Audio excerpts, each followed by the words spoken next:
Hi guys, it's Dan and Jim, and we're currently outside of our first buy-to-let property located on the Wirral in the northwest of England. So in today's video, we're just going to give you a brief tour of the scope of work we've done to increase the value of the property. So obviously to start off with, we're outside, so one of the first jobs we had to do was there was a lot of ivy growing on the front of that property. So we had to get rid of that, so we cut it at the base, let it die, and then slowly over the course of weeks sort of cut it back and scraped it off to the point where it could actually be repainted. And we decided to go for a grey because it's very in at the moment to give it some fresh kerb appeal. In addition to the ivy, there was lots of mess in front of the bay window, blocking the ventilation up. There actually wasn't air bricks in place, which is a problem from a rodent point of view. So before the property was painted, we fitted standard air bricks. Come with me. So one of the other things we did, which was really useful, and we found the trades quite like this, is first jobs we've done was fit a lockbox outside of the property. So this allowed trades access when we weren't here. For example, a couple of the plumbers worked late in the evening and we didn't have to be here. We could just sort of give them the lockbox code and it was a win-win for everyone. Welcome to the entrance hall. We've had plastering work carried out here in addition to painting.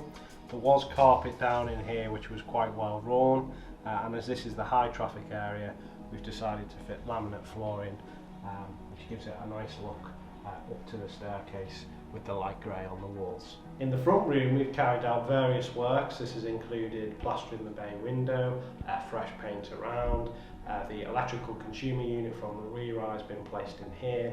We've had that boxed in nicely into a cupboard which can be used to put remotes on, coffees on, etc. And we've given the carpet a good clean. This was well protected during the works being carried out. The back room, very similar to the front room.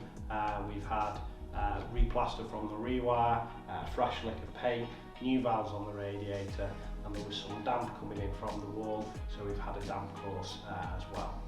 If you follow me into the kitchen. In the kitchen we've carried out various works including new valves on the radiator. The new boiler is located in the kitchen. We've had an extractor fan fitted on top of the oven. We've fitted new handles to all of the kitchen units, a new tap, big deep clean, repainted all around, in addition to carbon monoxide sensor being fitted. The garden or yard was in very much of a mess when we got it. It was all overgrown. We've taken all of the bushes out, put some membrane down and fitted stones to give it an easy maintenance look. In addition, we've had the back of the house repointed because the pointing was in very poor condition, and for ease of the tenants we've also had a light fitted in addition to a tap. As you can see here, part of the house has been rendered. We noticed there was some damp coming into the property in the kitchen. This was because the render wasn't properly capped off at the top. We've had this properly sealed and an increased height of render, and that solved the problem. So we're now on the upstairs of the landing of the property. So up here it was mostly plastering after the rewire. So we did, at the start, we were just going to patch plaster where the rewire had been. But because all of this had been wallpapered and it took us quite a while to strip it, we thought we'd just get everywhere in the hallway and the landing plastered. So we've done that, and then we just went with like a sort of pebble grey from Dulux to paint the landing on the hallway. And it looks pretty nice now. So if you follow me now, we're going to go into the box room. So this is the smallest of the three rooms, and in terms of scope for the bedrooms, it's pretty similar across all three of them. It was just plastering, post, rewire, new carpets in all of the bedrooms, and painting everywhere. One of the things we did do is we put all new curtain rails in because we didn't want the tenants to it was sort of down to their DIY skills, how good they were at putting curtain rails up. So we decided to just take the plunge and put curtain rails up ourselves, which was good. And again, like Dan's mentioned before, radiators, all new valves. One of the things we did do though is we changed all of the door handles to something which felt a bit more expensive, and also put door stoppers where it's necessary in case there's any kids and they get in a mood and they just absolutely volley the door into the wall and fresh new plaster all gets cracked. But now that's not going to happen because we've got the door stop. So if you carry on following me, originally in here he had like a double shower and that was about it.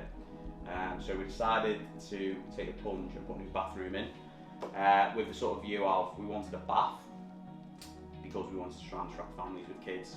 And if you've not got a bath with kids, it's pretty much a non-starter really, to be honest, because you need a bath to be able to wash them off. So we decided to do that, but given our constraints with space, we had a bit of a challenge. So this is actually the smallest bath you can get, 1400 I think it is. So we managed to fit this in with a unit there. If we'd gone for the 1500, this would have been a tight squeeze, but it looks okay now. And then we went for the very in multi-paneling, which is in at the moment, and then just a new shower and a new toilet, and then give it a fresh lick of paint. But yeah, it looks pretty good. We didn't have much space to work with, but I think what we've done is pretty good.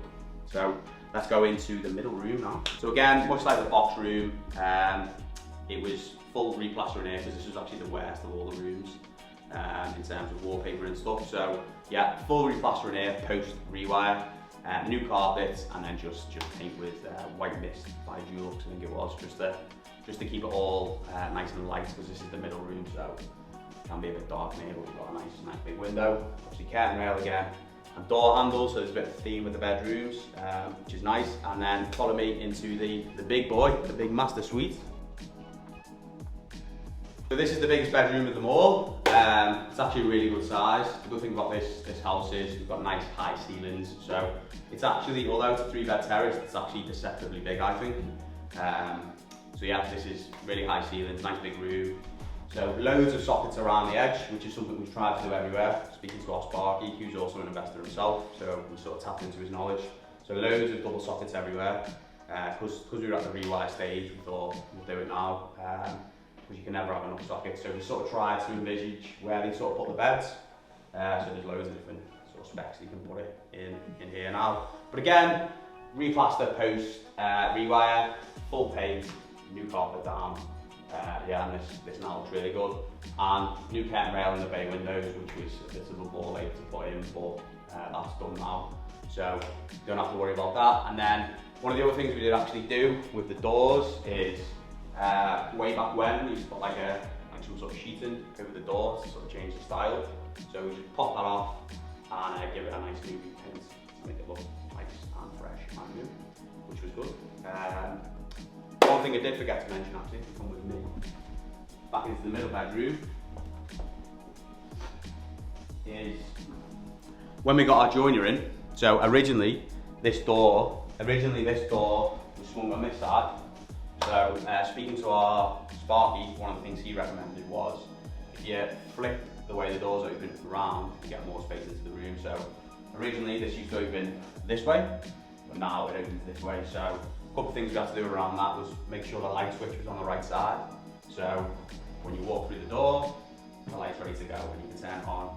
And then when our joiner was doing some joinery work for us, we just said, can you spin this door around? So it doesn't open up into the room, it opens up against the radiator. So you walk into a nice open room, which I think creates the perception of a bigger room, which is good for the tenants, and hopefully it will get us a bit more rent as well. As part of the rewire, there's a couple of things we added in. So it was the extractor fan in the kitchen, which you will have seen by now, and also 2 smoke detectors, one on the top floor and one on the ground floor. And it's now mandatory for any properties to be rented out to have smoke detectors in. And then also, we wanted an automatic extractor fan to turn on when the light turns on in the bathroom. We've just turned it off now because it's quite an obnoxious noise for the video. But yeah, that turns on automatically when the light turns on. So hopefully we shouldn't get any damp problems in the bathroom, which is a win for us and the tenants. Thanks for watching this video, guys. If you want to see more videos about our first buy-to-let property, please hit the subscribe button and check this video out about how much we spent on our refurb. Cheers, guys.